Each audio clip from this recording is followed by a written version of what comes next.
What's up? What's up? What's up? Welcome to the All Around. I'm your gracious host, Dr. Anthony. Please tune in on Mondays at 6 p.m. for your entertainment purposes. We will hit current topics, old topics, and everything else in between. Be there or be square. Deuces, my loves.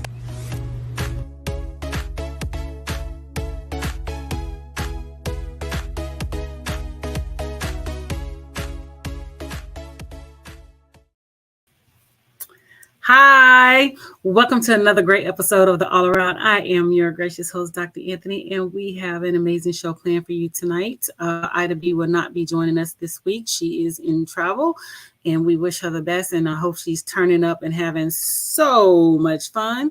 So without any further ado, let's go ahead and bring out my producer, Mark Lee.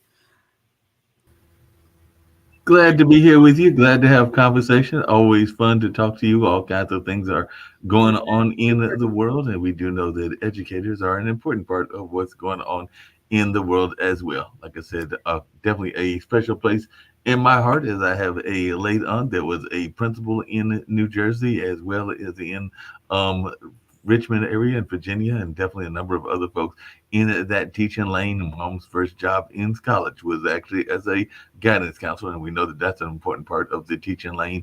And my aunt here in Durham, North Carolina, is a retired medical librarian over at Duke University. So definitely, like I said, a number of folks have been involved in the educational space. So it is a space that is very dear to my heart.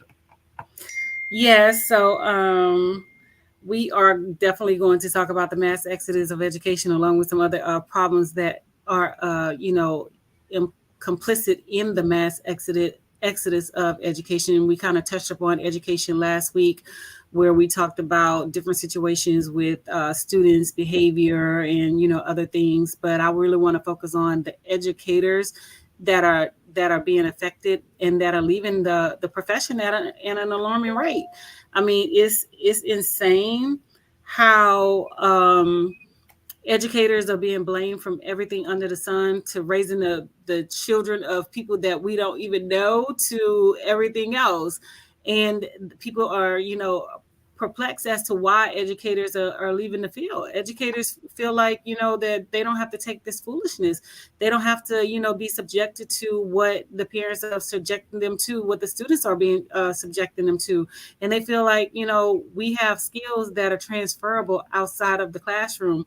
We can go work somewhere else without the headache, without the drama, without the mishaps, without the threats, without being, beat up on, without, not being paid, without all of the, the things that go along with being an educator.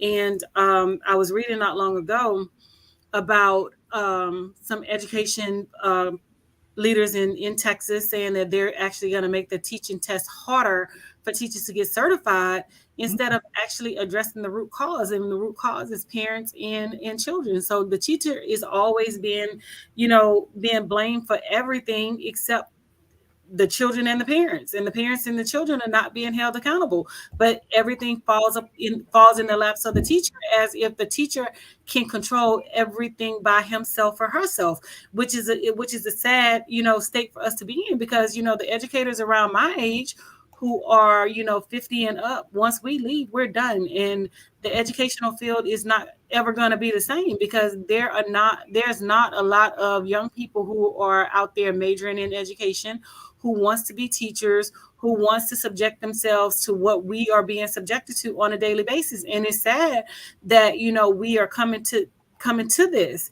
And even right now, we don't have enough bodies and enough educators to even cover the classes. And we are kind of like not even, understaffed to a certain degree or whatever. But there's just not people who are coming out the woodworks trying to, get a job in education. And so we're losing people right and left. And they're like, I don't have to take this. I don't have to take the disrespect. I don't have to take the abuse, because not only are teachers being disrespected by parents and students, they are also being disrespected by administrators and other colleagues. So a lot of times, people don't understand what goes on behind closed doors when no one is around. But teachers go through so much chaos that they're in a state now where they're saying, I'm done, it's over. I mean, because I'm looking at, I have like what, 12 years, and then I can retire.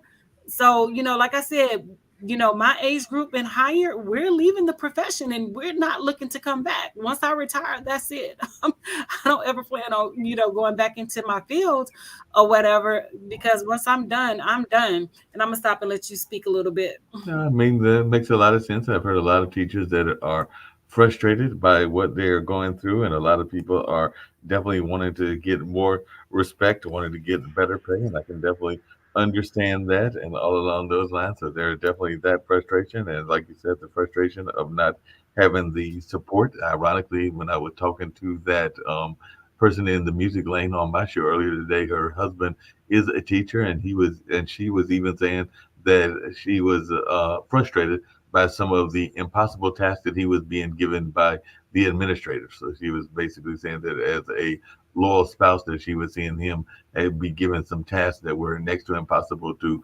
fulfill, and all along those lines. So, like I said, that was something that even she brought up, and all in that kind of way, as we were talking about a number of things from music to teachers, and teachers was definitely part of the conversation. And I've heard that from a number of folks that are feeling that they aren't getting the support that they need from the administrative side of things, and from the public as well, not just the parents, but also the public and the administrators. So I guess that's my question to you: is if you had several experiences or several kinds of situations like that where you might have been asked to do things under some very difficult deadlines, or maybe impossible kind of ways to get accomplished, because that is something that Ms. Chung brought up in our conversation earlier today. Well, the thing about it is we're asked to, complete certain tasks, and in our contract we are bound by certain things, but I don't take on things that I know I'm not going to be able to do. I had, for example, I was going to interview for a department chair position, and I sent my resume, sent everything, because I'm more than qualified. I've done it before, several schools here, Dallas, DC. And then I emailed the principal and told her I didn't want it. I was like, well, I told him I didn't want it. I was like, I'm good. I don't want to do it. It's too much work. It's too much of a headache. I got, like a lot of stuff that's on my plate right now or whatever. So you can say no. Um, so I only do what I can, because I'm only going to give so much. I don't work after school, and I'm not going to work after school. Those days are over. Those are for younger educators. Y'all more than welcome to say, because Dr. Anthony is not staying after school. I'm not doing any of that stuff.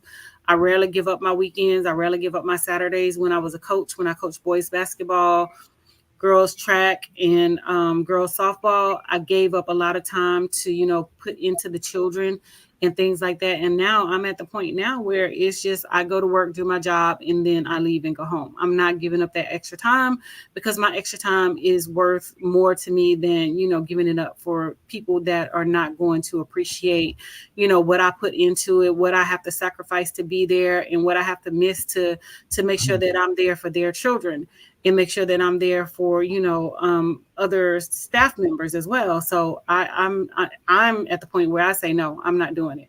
Um, I was gonna say that makes a lot of sense, but I know one of the things I've been hearing from teachers, and this has been going on for a while, is that they are feeling that they are not able to discipline the way that they used to be able to discipline, and they are seeing a rise in guns and knives and other things coming on to campus, and maybe they aren't as able to enforce as they used to be. And all along those lines, I remember years ago when I was in school, in the once it was the high school level, there was some early beginnings of the drug culture, even in the 70s. And I remember that there was an incident with one of our coaches who was also a teacher, and he basically had to subdue that kind of athlete that was on a high. I think they might have been on a LSD or one of those other kind of drug highs, might have even been heroin and everything. But right now, if that incident had happened the way I recall it happened in the 70s, that teacher might have been running into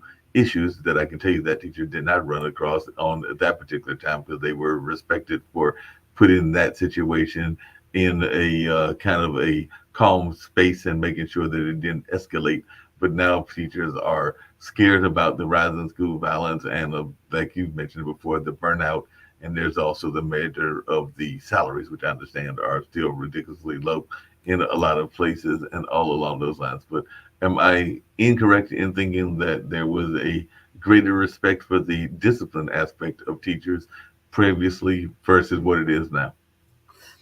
I mean, back in the day, yes, teachers had the power to discipline students and things. And even, I'm sorry, I have to turn my TV off. That's the images in the background.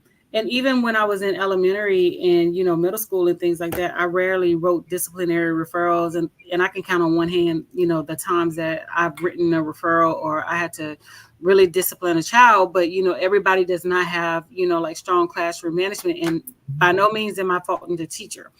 Um, but I don't get in a back and forth with your child. I'm not gonna get in a back and forth with your child. I'm not gonna argue with you. I'm not gonna argue with your child. Whatever you want is what you're gonna get. You know what I'm saying? Because at the end of the day, it's not worth it, because I don't have to deal with your child past that school, past those school hours, past that school year and things like that or whatever. So to me, it's not worth, going toe to toe, head to head, and things like that. And when I mentor new teachers, I tell them all the time, pick your battles, pick your poison. You can sit here. We already know that cell phones are a problem, for example, in school. Is either you're going to battle with that kid every day for that cell phone, or you're going to, incorporate it into your lesson and, have them do something on their cell phone where they can utilize it for research or whatever. And I tell them all the time, pick your battles, pick your poison, because you can sit there and argue with the child all day long and never get anything accomplished. I'm not doing that. The mama know, the daddy know that their child left home with their cell phone. If any type of discipline is to take place, it has to take place with the parents. It has to take place at the home. I'm not there to discipline your child. I'm there to educate your child. And in my education practices, it does not say discipline management. It says manage the classroom and instruct and make it conducive for learning. And that is what I'm there to do. I'll tell a kid in a minute, I don't think this is a class for you. You need to go downstairs and have the counselor change your class from mine to somebody else's, because maybe my class is a little bit too strenuous. Maybe I'm expecting too much out of you. Maybe this is not the setting and the place that you need to be. Maybe you need to go and get another class that's easier. And maybe you need to look at something, that's an alternative to this course and take it under another teacher. That's all I'm gonna say to your child. As far as me going back and forth, that's it. Because once I say that, I've already given your child a warning. I've already basically put your child on notice, and I've already done what I needed to do. And that's all I'm going to say with your child. I'm not going to go back and forth with your child. I'm not going to argue. I'm not going to argue with you, because it's pointless. So those are the things that I'm not going to do. And as far as, like I said, discipline management is concerned, everybody does not run their classroom the same. I have certain expectations of my students when they enter that door and when we're, engaged in lessons. And they know if I start speaking, they know that they're there to be quiet. I'm not going to compete with your child for their attention. I'm not going to talk over your child. I'm not going to yell over your child. If your child is talking, I am going to stop talking and I'm going to give them the floor. Now, once I give them the floor, I notify them and let them know that your assignment is still due, regardless if I give you the instruction or not. It is still due. You are still held accountable for it. So either we can do this my way or we can do this my way, or we can let you just talk and you can continue to do what you do and you get those zeros. And that's all I'm going to say about that. Because at the end of the day, these children are trying to take over. They're trying to run. They're trying to do, run the classroom. They're trying to be adults and things like that, which they're not. But again, I'm not going to argue with your child. I'm not going to argue with you. I'm not going to do any of that stuff. I laid out the expectations. Is either your child comply or they don't. And like I said last week, we cannot make your child do anything. All we can do is ask your child to do something. So if we ask your child to do something and they fail to do it, then the making is on you, because you are the parent. You are the disciplinarian. I'm not. Because one thing I'm not going to do is get in a yelling match with your child. I'm not going to put my hands on your child, and I'm not going to do any of that with your child, because at the end of the day, because who they're going to fault? Me as the adult. So it's not even worth it, to even, go that route or whatever. Yeah, that makes a lot of sense. I was looking at some of these Yeah. statistics and all along those lines, and they were saying that after the multiple years of weathering the pandemic and the disruptions and the safety concerns and the tense public scrutiny, that burnt out teachers have quit the profession in droves. And this was actually from last year, but they were saying that in the period between February 2020 and May of 2022, according to the Wall Street Journal, at least 300,000 public school teachers and other staff left the field just in that time frame.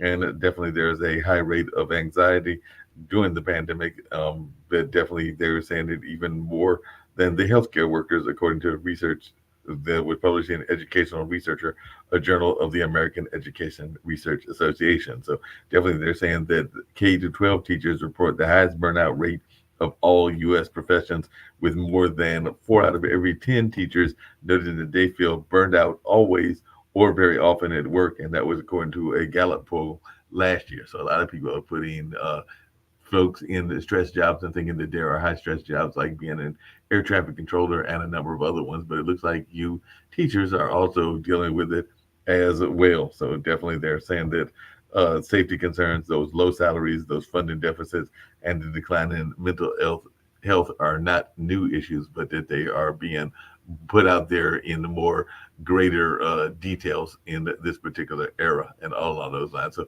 one thing that I had heard, and I don't know your thoughts around this, but I know that there would have been a push to get more people that had practical knowledge or knowledge in their field to go into teaching. And I don't know that everybody wants to do that, but I know there had been an effort to say get engineers to come into the classrooms or get policemen to come into the classrooms, kind of like going to that old model where you would have people that were in these different professions also coming in and maybe not just having a day in the field, but actually spending a significant amount of time. Because I do know that there are still those field trips where different jobs will come in, but I think they were talking about them actually being further engaged in the academic setting. So I'm just wondering, do you think that that is a good proposal? Because I've heard that proposal is floated by a number of educators, or is that something that just adds to the stress because those are people that weren't trained as teachers? I'll just put it to you like this. Just because you have the knowledge and the know-how does not mean that you can be an educator and that you can be a teacher. You Right. know, there's a lot of people who think that they can go into the classroom and think that they can teach and think that they can instruct. But when they get in there, the children eat them alive, and they're running out the classroom in droves. The program Teach for America, they brought people in who were non-certified, who were in different fields like engineering and other fields and things like that, to try to get them certified into teaching. And most of those people left within the first 6 months. Some left within the first week. Some didn't even make it through in service. We used to take bets as to see who would last the longest out of those that came from Teach for America and those other programs where the person was inadequately prepared to deal with children. And what people fail to realize is, children just don't do what you say. You said 100 times, they're just not gonna do what you say just because you say it. They're not gonna just listen to you just because you're imparting information. You have, like, on B days, my classes are 40, 40, 42. Those are the number of students that sit before me each day that I have to work with. So I have 40, 40, 42 different personalities that I have to manage and that I have to deal with. And on top of all of that, I'm training a young teacher. So I'm managing the 40, 40, and 42 people that are in my face, along with managing my new teacher, who I'm teaching how to instruct, who I'm teaching pedagogy, teaching and learning, who I'm teaching the curriculum to, who I'm doing all this stuff all at the same time, simultaneously. So, it's easy for people to say that, all these people need to come into the educational field. But if you don't understand teaching and learning, what's the point? You know what I'm saying? Because you're doing more of a disservice than you are of a service. Yes, you may have the credentials. Yes, you may be smart. Yes, you may have the know-how, but you don't have the grit and the backbone to be an educator. And that's the problem. We have a lot of people that want to tell educators what to do and how to do it, but don't have a clue on how to actually do it. You know what I'm saying? Mhm. Because I had a young person was like, I want to be able to do that. And I'm like, what's that? He was like, Dr. Anthony, you don't have no issues, you don't have no problems, you don't have anything. And I've taught at every grade level. I've taught In the prison system, I've taught in elementary, I've taught middle school, and now I'm in high school. And I don't have discipline management problems. But the thing about it is, you have to know how to run your classroom, and you have to know the audience in which you're speaking in front of. And you have to lay down the ground rules and the expectations and the foundations from day one. And a lot of people, they go into education thinking that, oh, just because I said that, I want the kids to do this, they're going to do it. No, they're not going to do it. So you have to, it's certain things that you have to have and certain things that you have to do as an educator in order to get those kids, interested in the craft, in your craft, in the subject matter in which you are teaching. And a lot of people don't have that, but they think that they do or whatever. And they think that they can tell, experienced educators how to do their job, how to effectively do their job. And that's where the disconnect comes in, is because we're like, you're not coming to the expert, which is the teachers. You're going to people who are in the business world, like Bill Gates, and other people who are telling people how to manage school and how to do this. No, we're dealing with real life situations. We're dealing with real life children. We're dealing with whatever goes on in their homes over the weekend, and when they go home, we deal with it in the inside of the classroom. So you have to be able to manage and know how to do all of that. Are we psychiatrists? No. Are we social workers? No. But do we function in that capacity? Yes, we do. And you have to know how to function in that capacity in order to, drive your kids and move them to a point where they can actually learn from you.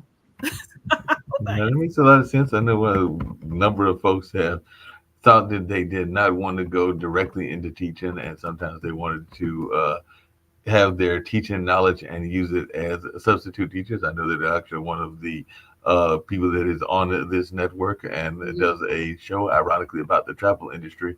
They oftentimes are going into the school system as a substitute teacher because they do have some teaching background and all along those lines. So I was just wondering, what is your thoughts around substitute teaching? Because I do know that sometimes they can help the teaching courses, but sometimes they can be a hindrance because I do know that historically speaking, a lot of times the students know that it is a substitute teacher and they don't necessarily give said substitute teacher the respect that they probably deserve and all along those lines. So I just wondering your thoughts around that notion of the importance or lack thereof of substitute teachers because I do know that they get a certain rap in the community as well. Definitely, they are getting reps in the community. We are at a shortage of substitutes. We're at a shortage of teachers. We're at a shortage of bus drivers. We're a shortage of janitors. We're a shortage of everybody across the board that makes the school function. So people are working double time. So for example, today I covered 4 classes today, because we did not have enough people to cover the classes. So and that's just me. And this is like, consistently almost every day that we're bringing people in to cover classes. But as far as the substitutes are concerned, most of the substitutes are just bodies to fill a space. Some of the substitutes have teaching experience. Some of them do not. They're just there to fill a space.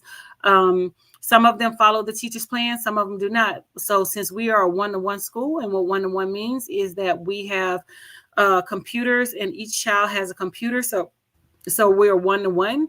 So most of their instruction, although they're in person, is online. So we use a platform called Canvas. They will utilize it when they go to college and things like that. So for example, for my course, once I start or finish giving the instruction and explain everything is laid out and posted on Canvas. They have to work in groups and work on Canvas, upload their assignments like we did electric vehicles. We've been doing that for the past two and a half, 3 class periods. So now they're working on their electric vehicle workbook. We did this in conjunction with NASA scientists. So I have a relationship with some NASA scientists, and we utilize them and we do projects with them. So everything is done online. Although the kids are in person, everything is done online. So most of the time, the substitute teacher really doesn't have to instruct because everything is already posted for the students prior to the substitute even being there. And this is post pandemic. Now, pre pandemic, a lot of schools were not one-to-one, and they did not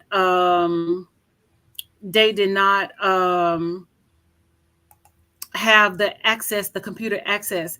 And so some of the substitutes were required to instruct. And I know for us, the substitute has to have at least 2 years of college, and I think they have dropped that now since we're in dire need of people, so they can have a high school diploma at this point, because we just don't have enough subs. We just don't have enough people. Like I said, we at my school alone, there's over 10 to 12 vacancies, and that's not even counting the teachers that are absent on a day-to-day basis or whatever. So we have consistent vacancies, and like I said, I covered 4 classes today, and I'm consistently always covering classes and things like that. And I understand that teachers have things to do. It's a lot of things that we can't get done on the weekend.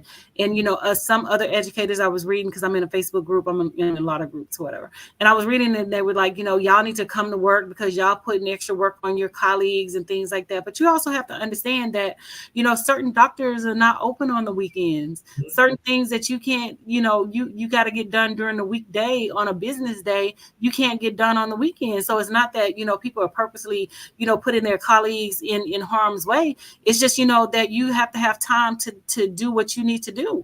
And people got to understand also that teachers are tired. Teachers have to have time to go to the doctor. Teachers have to have time to recoup and regenerate, because sometimes the weekend is just not long enough. Teachers have to have mental health days in order to be able to be there for your child. And I know that there's a lot of parents who are angry that teachers take off, but if we're not well and we're not able to adequately perform and instruct, we're doing your child a disservice. I was reading an article about Alexandria Public Schools, and one of the moms was saying that she's angry that there isn't a teacher in front of her son's biology class and an algebra class, that they are receiving instruction from a substitute. But the thing about it is, what they fail to realize is, like, a lot of people would work in those school systems, but the school systems in Virginia got bad reps about being racist towards Black people, about not promotion and things like that. So why would I want to leave my good position over here to go deal with the foolishness over there? So it's not just a shortage of teachers, it's also the foolishness that goes along with being in education. And one of the things that a lot of people who worked in Fairfax, Alexandria, Arlington, said that Black people are mistreated and Black people receive a lot of write-ups and things, whereas their white counterparts and their white colleagues do not. And it's a lot of oh, she made me feel some type of way, or he made me feel some type of way. So who wants to work in that environment? So yeah, you will have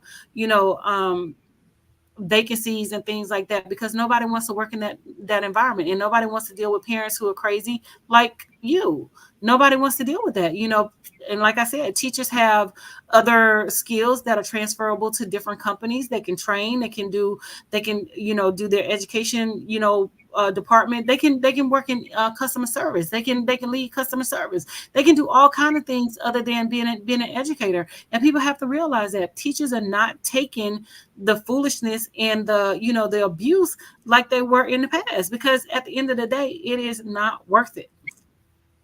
And that makes a lot of sense. And like I said, there have been all kinds of incidences. There was Mhm. an incident recently, even here in North Carolina, where a 7-year-old brought a gun to one of the elementary schools in a rural town in Nash County, and that was actually found on the school grounds and all along those lines. So definitely, there are people that are having those conversations, and also conversations about what should be or not taught, because that's another conversation that I know has been part of what has frustrated teachers, because a lot of times they just want to be able to teach history and true history, and then they get labeled as wanting to teach critical race theory if they are talking about things that are historical and all along those lines, whether it's slavery or a number of other things. And then I know some students have been getting flack for not having the correct sex education, because I know we've talked about this before, but apparently here in North Carolina, fewer North Carolina students are expected to receive sex ed, and that's actually wearing some of the health experts, because they are thinking that they might not be getting it from home, even though that's probably where they should be learning it from. So they are afraid that it could be not getting any information whatsoever, which could cause some problems, not just in terms of pregnancy, but also in terms of disease and other factors. But I don't know what your thoughts are around how sometimes the platforms can also be kind of trying to be controlled by outside interests. Well, I mean, it's certain information that the school is held liable for and things like that. And health classes do support, sex education, and it is taught, and it should be taught in a proper way, because parents, they are uncomfortable talking about sex education with their child and with their children. So at some point we should, deliver that information to the child. I remember I took it in fourth grade, and it came from the nurse.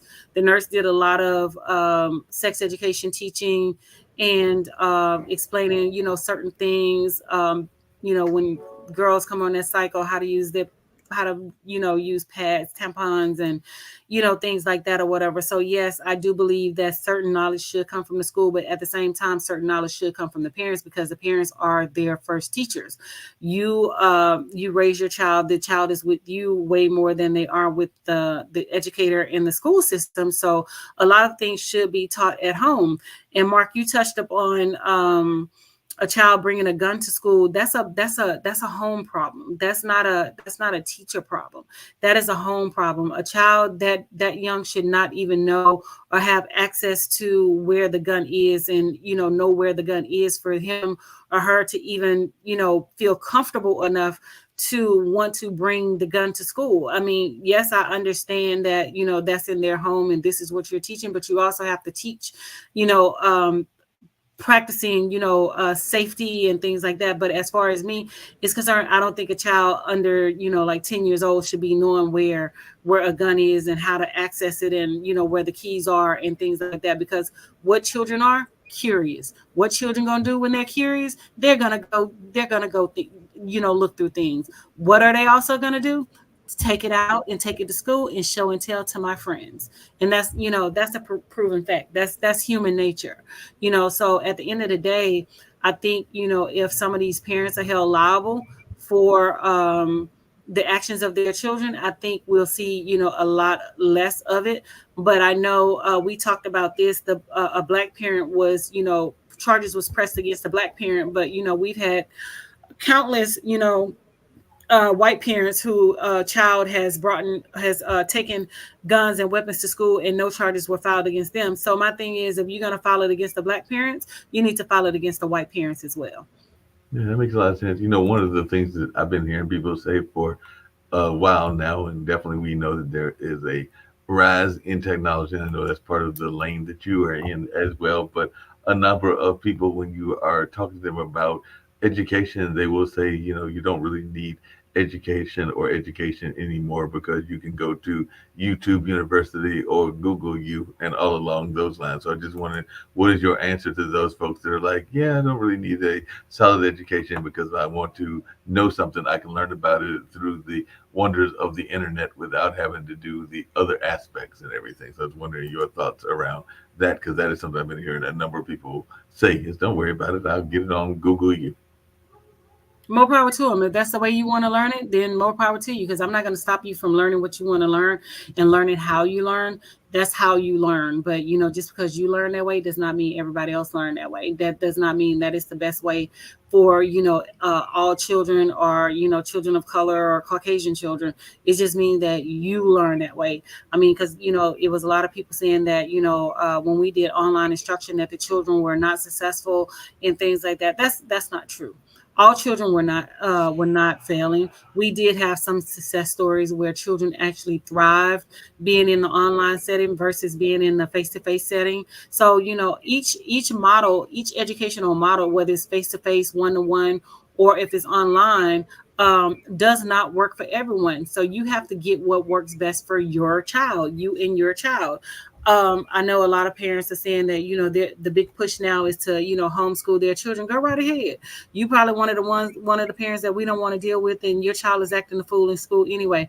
Go right ahead and homeschool your child. If that's what you feel that you need, go right ahead and do that. I've had some homeschool children who were inadequate, and they were inept when they came back to public school. They couldn't function in public school. They didn't know how to read. They couldn't recognize their name. They didn't know the alphabets and things like that or whatever. So whatever you're doing in your homeschool practice, continue to do it in your homeschool practice, because that's just one less of a headache that we have to deal with.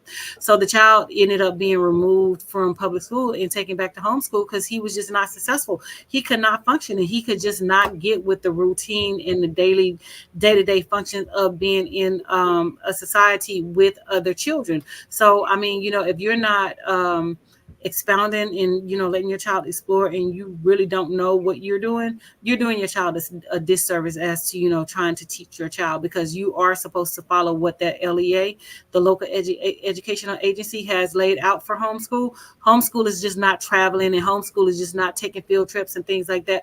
You do have a curriculum, and you are supposed to follow it in things like that. Go ahead, Yeah. Mark. No, that makes a lot of sense. I was just wondering because I think I've said this on the show before that one of my folks that was a mentor when I went to college at Marquette was Howard Fuller, and Howard Fuller has been very active in the support for charter schools, and all along those lines, that is something that has been a cause of his for a number of years. But I was just wondering your thoughts around charter schools and whether this is something that you are a big fan of or not a big fan of, because definitely there has been a push for charter schools. I'm definitely not a fan of charter schools, and people got to understand why charter schools were, started in the first place. Charter schools were started by white parents when they had that influx of black people moving into the cities, and they called it white flight. Not only did the jobs leave, but also the parents with the children and things like that or whatever, they left as well. And if they did not leave, they created charter schools where they could get public dollars so that their children could go to schools without having to integrate and interact with black children. Am I a fan of charter schools? No, I am not. And the reason I am not a fan of charter schools is because charter schools are not held to the same standards as public education schools. Charter schools can have people who are uneducated, meaning that they do not have to have a degree, they do not have to have a certification in order to teach your child. So just because the person is standing there and instructing your child does not mean that that person is a certified educator, or the person that they're dealing with is a certified educator. So no, if for me, would I leave public education and go work for a charter school? Definitely not. Never. There's no job security in charter schools. They can come in and say you're fired today and you're gone. You have no union. You have no rights. You have nothing. But to each his own. If you like charter schools, all I do is say just research and know what you're getting into. Know what you're getting your child into. And a lot of parents don't even understand that once a charter school gets their money, if their child is a behavior problem, they're going to kick them out of the charter school, and they're going to put them back in public school anyway. So my thing is, just let the public schools, start with the children, and train your child and educate your child. Whereas you go over there to the charter school and you're only going to be there until like October, November. Once they get those funds, then you're pushed back out into public education. Yeah, So like I no, said, I don't yeah, support. yeah, it varies. Like I said, I think that Howard Fuller has had his charter school ever since 2004, because he has definitely had his own charter school that he created, and I know he's a big fan of education reform just in general and everything. But I do know that he started a Dr. Howard Fuller Collegiate Academy back in 2004, and it is a tuition-free nonprofit public charter high school that is open to the citizens of the city with the students in the city of Milwaukee. And I do know that he has been having some conversations around some of the race-related stuff as well. So I think that Howard Fuller is an African American gentleman. That is part of the reasons that he is in favor of some public charter schools, because some of the charter schools are more geared toward our population. But like you said, there are some that are geared more Not toward other necessarily. populations as well. But the thing about charter schools too is they try to pick the creme de la creme, the the best of the best students and things like that. And like I said, if your child is a behavior problem, if your child is like special needs or things like that or whatever, they're not adequately staffed to like take up on the services of your child. When I was talking about this on somebody else's show, the parent got angry or whatever, but this is just a simple fact. Some places are just not adequately prepared to deal with children in certain behaviors, and some of those charter schools are not like that. And then if the charter schools are typically successful, those are the best of the best students. You're not dealing with behavior problems. You're not dealing with parents whose child is, absconding, whose child is delinquent, whose child is an attendance problem. You're not dealing with that, because once they get that money, they kick those children out to public education. So, they can cherry pick who they want in their schools. Public education can't. They don't have to follow the rules. As I said, they do not have to follow the rules as a regular public ed like we do. We're bound by federal law, federal, state, local, and national law that we have to, abide by. Just like, with my certification, I have to be highly qualified in order to stand in front of a classroom. That means that I have to be certified in everything that I instruct, which I am. I'm certified pre-K through 12th grade or whatever. But in a charter school, teachers don't have to be certified. So it's a lot of differences when it comes to, like public charter, and to each his own. You asked me, did I like them? I said no. I particularly do not like them. I will not work for them, and I will not, send my child to one. I believe in public ed, and that's where I'm gonna stay. I went to a public education school. I work in public education, and I know I'm a damn good educator, and I know that we offer some dang up services. No, definitely. That makes a lot of sense. And like I said, I do know that there are even some charter schools and other schools that have different interests. I think that there are some charter schools that might even be, I want to say that some of the Chinese schools might be charter schools as well. And that there might even be some that are in different other lanes as well. So it'd be interesting to see. And definitely folks have some interesting thoughts in all of those regards. Yeah, but like I said, it's to each his own. Whatever you want, your child to be engrossed in, whether it's homeschool. Now, don't get me wrong, homeschool worked for some children. Some children, excelled at being homeschooled. Some children did not. So you have to know what works best for your child. And if you're not adequately prepared to homeschool your child, don't be talking about you're about to pull your child out and you're going to homeschool your child, because you're doing more damage than you are good. So I know that you talked about there's a big push with parents pulling their children and wanting to homeschool. Baby, go right ahead. Do what you got to do. Do what feels best for you and your child. Because I can tell you over here, from the education standpoint, we are not lacking for students by no means. So like I said, that's just one less, thing that we have to deal with, one less person that we have to deal with if you're pulling your child and you're homeschooling your child. But all I say is, follow the local curriculum and follow what you're supposed to be teaching your child to make sure that your child is adequately prepared. And when you're looking at charter schools, make sure that you research the charter school, make sure that, they're hiring certified teachers, because a lot of teachers don't go to charter schools that are certified, because there's no job safety and no job stability there. Because I know I would not give up, my safety net over here in public ed to go work for a charter school. I would never do that, because they're too volatile. They're too inconsistent. Charter schools are open every year. Some of them are closed every year. So that is something that I personally would not recommend a new teacher or anybody who is looking for a career in education to retire from, because the school may not be there later on. That's true. Like I said, there are some that have a long history and some that have not had that Mhm. successful history. I know that there are some that have run across problems because of their leadership, and some that have had them strong success rates as well, whether that's charter, whether that's homeschool, whether that's a number of other ways that people Mhm. can get educated. I know one of the other conversations, and I think this is one that even some of the charter school advocates have talked about, is this notion of teaching to the test. And that is a conversation I've been hearing a lot of people in education talk about as well. So I'm almost positive that that's not something that you do, but I do know that there are folks that are teaching to the test, and there are also some biases and racial biases and definitely ethnic biases that exist within some of those testing companies. But I just wondering your thoughts toward this notion of teaching to the test, which has become a conversation point in education as well.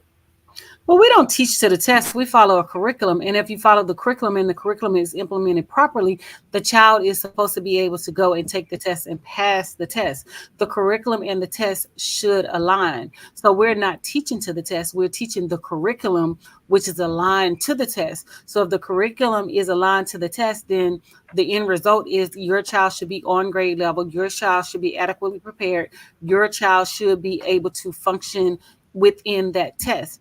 But a lot of people, for example, when you're working with special needs students and children in special ed, they want you to teach. They always say, meet the students where they are. So you're teaching the child at a second grade level, but they're in fifth grade, and you expect it, at the end of the year, you expect them to pass a test that's on grade level, that's fifth grade level. Make it make sense. Well, It's, it's that's what I was gonna say. Not it's not necessarily. going to make sense. It's not going to happen, you know. So it's not the fact that we're teaching to the test. We're teaching children how to take tests. We're teaching children how to critical think. We're teaching children how to process information, because a lot of times the child can't process the information. A lot of times the child don't understand and can't comprehend what they have just read. And so we teach children skills, and we teach them strategies on how to chunk that information, how to break it down, how to unpack the standard, how to do all this stuff in order to understand what is being asked of them on the test. We're not teaching to the test because we don't have copies of the test. That's insane. We're teaching a curriculum. We have a curriculum. We have a scope and sequence that we have to follow. And if the scope and sequence and the curriculum is aligned properly, then the child should be able to receive that instruction and go and take the test. Well, on this one, we might have a slight disagreement because I have definitely worked in a testing company, and I do know that there are educators, maybe not in DC, but there are educators that are literally teaching in order to get their students and their schools to pass a certain amount of um, Again, we tests. still have a curriculum that we have to follow. The curriculum that we don't teach to the test, we teach a curriculum. If they're not teaching a curriculum, then they're in violation. Each school district has a curriculum. The curriculum is supposed to be aligned to the standards of the test. We don't teach to a test. We don't take a test and say, answer these questions, and then I'm going to teach you, answer these questions. It is not done that way. No, You have that's not what people mean when they say teach to the test. It's like a that's notion. It's a notion that you are right. I understand teaching. what you're saying.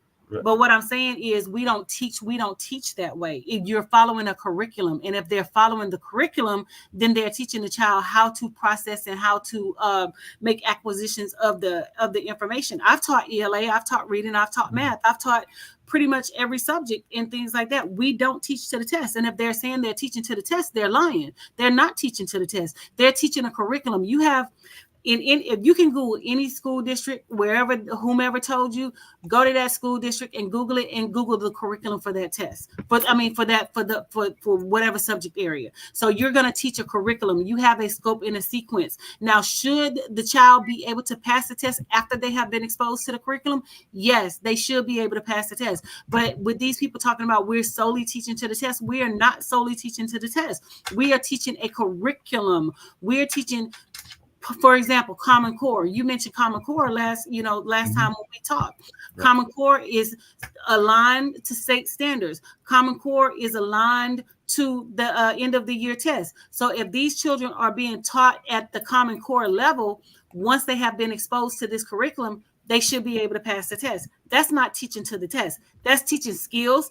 That's teaching how to take a test. That's teaching critical thinking skills. That's teaching how to process information, how to unpack the information, how to do all of that stuff. And what I do is I take test like questions, and I explain test like questions so that the child can understand why these questions are being asked. So when we're teaching, we have to unpack that information. So you have to teach the child how to unpack that information and how to understand what is being asked of them. That's not teaching to the test. That is teaching them how to comprehend what they're reading. And a lot of times the children are not comprehending what they're reading, and they're not comprehending the math and what is being asked of them. So that's not teaching to the test. We don't just get tested and be like, okay, well, I'm going to teach you this. It doesn't work like that. We have to follow a curriculum. And if the No, man. curriculum, I mean, most people talk about the curriculum, but some people argue, and I'm not saying that they're right or wrong, but that the curriculum is trained in such a way that it accentuates some of the biases as well. Because that is something that, as one that worked at one of the largest testing companies in the country and everything, that is something that we were told to work on even as we developed some of the questions, is to make sure that they did not bias one community or another, be that Well, I ethnicity or mean, gender. that has been the norm since test taking has been test taking or whatever. We know that they change tests once the child learned how to take a test. You know what I'm saying? Once the child learn and mastery, the skills to pass that one test, then they'll go in and change it. So we already know that those biases are there. But as an educator, what I'm saying is we're not teaching to the test. We're teaching They children to don't change them as much as you think they do. Because, like I said, critical thinking I've skills been in and those spaces of the, I've how been to in this, take those tests. I've been And in the spaces, and I can tell you for a fact that there are tests that are out there that the test has not changed in 10 to 15 years. I know that for a fact. well, I'm not sure who's doing what tests, but the tests that are nowadays with Common Core and a lot of those No, I'm other talking tests. about Common Core. I've seen. Well, Remember, I most worked of the for one of school the Common districts. Core companies, and I know Right. for a fact Most of the that school districts are there are questions. utilizing Common Core and they're utilizing MCAT, and those tests have changed, and the tests No, always change. MCAT is a more complicated test than some of the high school ones. MCAT, But I know, yeah, MCAT, yeah, and most of yeah. those tests do change. They do not, because once the child that's just like the SAT and the ACT. They change those tests all the time as well. But they're getting rid of the SAT. They're just like they're getting rid No, of the they GRE, definitely, yeah, and they're they're definitely. getting rid of the ACT. And it depends on what school that you want to apply to.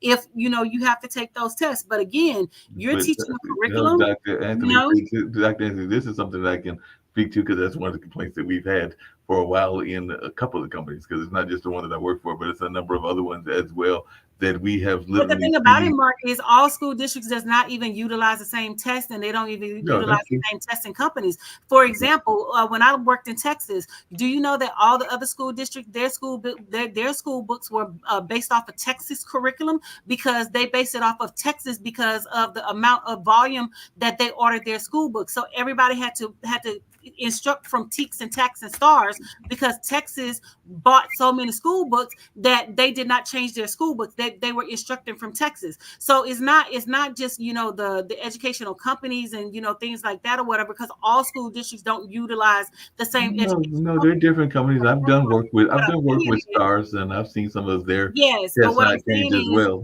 the tests do change because they put for a fact that I know the test change is because you can pull the old test offline. So they're not given the same test. So all of those old tests that have been given, they're online. You can pull them down and you can utilize those tests as Mhm. a teaching strategy and things like that Yeah, or I mean, whatever. you can use them as So part of the teaching strategy because you definitely can that use them part of the teaching strategy. right, But and they again, definitely use that. everybody does not use Common Core. Texas doesn't use Common Core. Okay, that's, yeah, right. A lot of people don't use Common Core. These are just some familiar names and some familiar testing company. This just like Pearson. They have their tests. When we go and take our certification test, we have to use one company to take our certification test. But it's not like that when it comes to public ed because each state is different and each Mhm. state guidelines are different and each state curriculum is different. So all of that is different. They don't utilize the I mean, that was the part. That was the whole same conference. That testing was the companies. right. That was the whole conversation with Common Core, and there are a number of states that dropped out of Common Core because they wanted to do it separately. Technically, they did not drop out of Common Core. What they did was they took the Common Core standards and They adapted them to themselves. and Right. they adapted it to to their state standards and things like that. And a lot of the states have pretty much done that. Maryland has done it, DC Mhm. has done it, a lot of other states has done it and things like that or whatever. So some people were like it should be a common test across the states. It can't be a common test because when you're in your state, like y'all learn Maryland history, I learned Louisiana history because I grew up in Louisiana. So there's no possible way that I could take the Maryland history test living in Louisiana when I was taught Louisiana history. You know what I'm Right. saying? So there can't be a common test when it comes to that regard. But NAEP gives out a test in the 8th grade that they give to all 8th graders across the United States, and that's how they measure different measures and things like that or whatever. So depending on what company you're looking at and what data you're looking at or whatever, the testing and the norms are like totally different or whatever.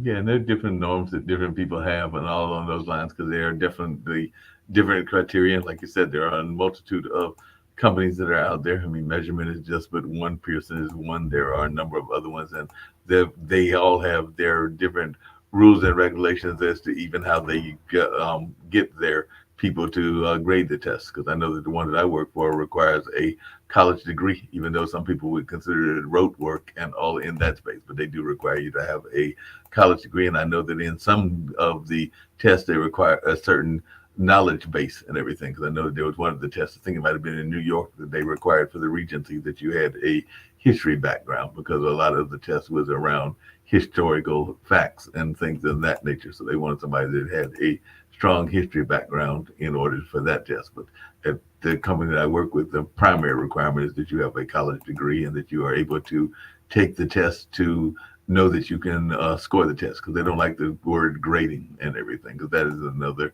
terminology that happens. They prefer to use the term scoring. So it's a difference between Scoring, scoring. grading, same thing. However you want to term it, it's the Well, same like I thing. said, they have a different philosophy, because they think that if you are Mhm. grading, that is different than scoring. Because scoring, like you said, it is following a certain rubric or a certain chain, and all along. Grading is the same thing. Well, yes, to some degree. Following rubrics, following, Okay. a certain thing or whatever. So I mean, it's pretty much the same. It just depends on, It's how you term terminology, it, how, yeah, things like that or it's whatever. terminology and philosophies. Like certain Hmm. people have different philosophies. Like I said, I just know that if you said you were grading papers at that particular company, they would look at you cross-eyed, because they did not like that term grading, because they felt that you, as the teacher, should be the ones grading, and then what we were doing was scoring and all along those lines. But you were following a rubric, and you weren't necessarily having maybe the same interactions as the teacher would. So they were very adamant that you were not grading the paper. That's what teachers do, and we were scoring papers. So, like The I said, same that's just thing. Score, grade, however you term it, it's a it's philosophical difference. So, like I said, right. I definitely do, because And I the feel end I of the was day, you graded came as up with well, the but same. I do know. You said came up with the same outcome, right? Y'all ended up with a score, right? Y'all ended up with a grade, correct? Well, Y'all they ended ended up up with with a the score. percentile, Well, right? one of several scores. It wasn't just one Mm-hmm. score, because there was number of people that were scoring different categories and Mm-hmm. everything in that nature. But yeah, like I said, it's a philosophical conversations that takes place in some of these companies where they are trying to decide. Oh, Because I think definitely. But it's Pearson about the may money even had because I a mean, if similar kind of conversation. because if we look historically at the implementation of standardized tests and things, the test was implemented so that teachers would know what skill set the students are on, and where they need to focus, and things like that. But when like I said, when the money started being thrown at education, and people started losing their jobs, not in education but being pushed over to education, they wanted to make it where certain people got certain amounts of money, and things like that. That's why I tell people all the time, Yeah, if but you it's want to know, if you want to know anything, follow the money. Just no, I follow the can't money. follow the You know, money, and I'm surprised you didn't bring it up, because you are very much pro-black and pro our community and everything. But some of this standardized testing was also designed in the way that poll taxing was done as well. So there was some early standardized testing, not talking about the current standardized testing, that was designed as a way to keep certain communities down as well. So the standardized testing also has a very ugly history, just like prisons do as well. So there was some of that that went on in some of the well, it was the implementation. voting. It was the voting test. You had to take a Yeah, test in order to vote right. or whatever. So I mean, again, we beat that, and and with the poll tax was, your family had to own land in order to vote or whatever. So again, like I said, once black people start learning how to pass those tests, they miraculously change. Yeah, And they it's the changed, and like I said, same thing in the education system. Once the black kids start learning how to pass those tests and learning how to meet those requirements, guess what? They changed the test. well, they Just changed like the test, in and then every subject area, in every profession and things. Because to be honest with you, a lot of professions didn't even require tests mm, until we started getting the influx of black and brown people wanting to major in those fields. And then, oh no, we have to have a certification test, we have to have this, we have to have that, to make sure that we keep our stuff at higher standards, and we keep certain people out or whatever. So it's yeah, about playing the game, it's you about know money. It's about playing the game, and I know we're winding down, but I mean, there are still some folks that will argue whether they are correct or not correct. That there are um, biases within certain amounts of the test, and that's something that I know that even as the companies that I've worked with, that they have tried to guard themselves against that, because there is a feel that somebody that is answering certain questions that might be subjective, because there are questions that are subjective versus Well, they're all subjective. When you don't have representation in there in the field in the room who's writing the curriculum and in the room who's writing the test, it's going to always be subjective, regardless of how objective you think you are being. Right. You're going to always be subjective when people of color are not sitting at the table or not engrossed in these conversations. So it's going to always be subjective. No, and I agree with you on that, because definitely there are some questions that you're going, like the person that is sitting there in Compton may not have the same answer as little Mary in Idaho because of the subjective nature of some of the questions they're asked, and all in that space. But there are other questions that, the answer should be the same no matter who is being answered. 2 + 2 is always going to equal 4. Last time I checked, and that hasn't changed at all and everything. But there are some that are more subjective, and that the way you are raised can also impact as well. So that is something I do think we need to have greater voices, and I have seen some greater voices in different companies, including the one that I've worked at, that are changing some of that narrative. So that is always good to see as well. Yeah. So the clock on the wall says that's all, you guys. Make sure you click like and share, and make sure you guys tune in next week. Hopefully Ida B will be back, and we will continue our discussion on, the fate of education and some other things once Miss Ida get back, because I would love to hear her insight. And Mark, thank you as always for giving me some great commentary and some great dialogue on all of the topics that we discussed. And like we said, the clock on the wall says It's time to end, and who knows, maybe next week we'll talk about those folks over there in Israel and Palestine, which is the other thing that I was going to get to, but maybe we'll get to that next week, because they're still trying to figure out what they're doing over there. They'll be all right. I'm not addressing them. I'm not giving them no airtime. They'll be all right. They're racist. They'll be all right. Yeah.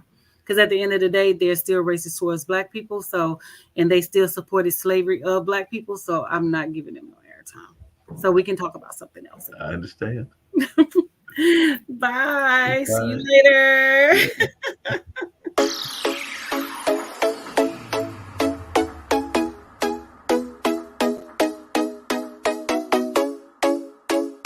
What's up? What's up? What's up? Welcome to the All Around. I'm your gracious host, Dr. Anthony. Please tune in on Mondays at 6 p.m. for your entertainment purposes. We will hit current topics, old topics, and everything else in between. Be there or be square. Deuces, my loves.